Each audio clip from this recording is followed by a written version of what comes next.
ainda falando de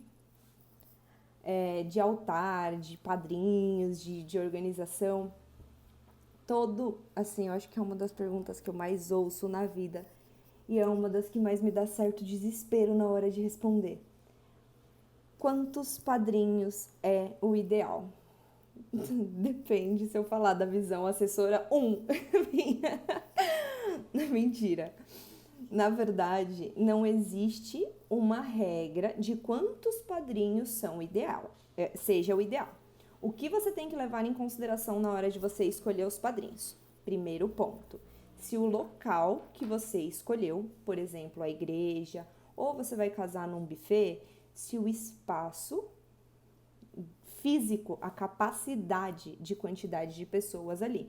Às vezes, a gente vai casar num espaço tão pequenininho e quer colocar 20 casais de padrinhos. Não dá. É desconfortável para as pessoas que você ama colocar elas todas assim, amontoadas. Ou, se você pensa realmente, o espaço é pequenininho e você quer colocar 20 casais de padrinhos, vamos pensar numa solução de repente eles não ficarem no altar, sentarem nas primeiras fileiras, a gente colocar umas cadeiras viradas.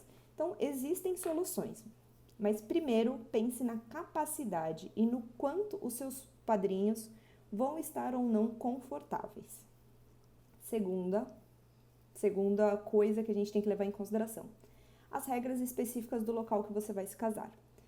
Por exemplo, se você vai se casar na igreja, geralmente, pode ser que sim, pode ser que não, existe uma limitação de quantidade.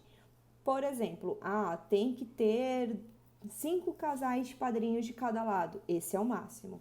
Se isso está lá no seu contrato, se isso foi explicado pela pessoa responsável pela igreja, chega lá você no dia com 20 casais. Adivinha o que vai acontecer? No dia, gente, a gente não pode ficar triste, a gente não pode passar por problemas, a gente tem que alinhar tudo antes. Então, siga aquilo que está dentro do seu contrato. E uma outra dica, essa já é mais quesito assessoria, mais quesito organização. Leve em consideração o percentual, como se fosse um percentual de convidados. Por exemplo, se você tem 100 convidados e você quer chamar 10 casais de padrinho de cada lado, você tem 10 casais de padrinhos, 10 de cada lado. São 20 pessoas de cada lado, né? Casais. Mais o seu pai, a sua mãe, o noivo, a noiva. Eu tenho no altar 25, 26 pessoas. Isso sem contar as crianças. E eu tenho um total de 100 convidados. Entende que fica um pouco desproporcional? Entende que tem pouca gente vendo vocês? Isso porque, assim, o padrinho, a madrinha, os pais, eles chegam cedo. Quem é convidado, geralmente atrasa.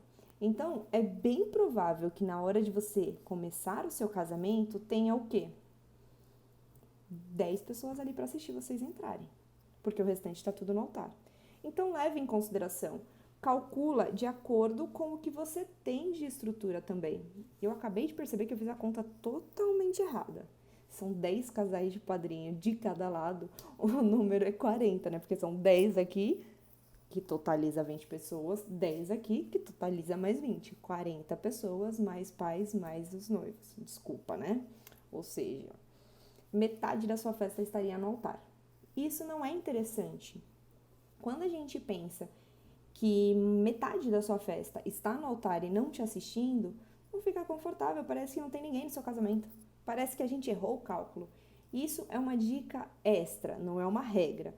Na verdade, em casamento, a gente sempre tem que pensar que não existe uma regra fixa. Existem regras do espaço, existem regras da igreja, que essas sim devem ser cumpridas uma vez que você aceitou e escolheu casar no espaço. Então, a gente acata as regras do espaço. Agora, se você vai se casar, sei lá, na praia e um celebrante que vai fazer a sua cerimônia, você consegue deixar ela mais flexível de acordo com o que você planeja para o seu casamento.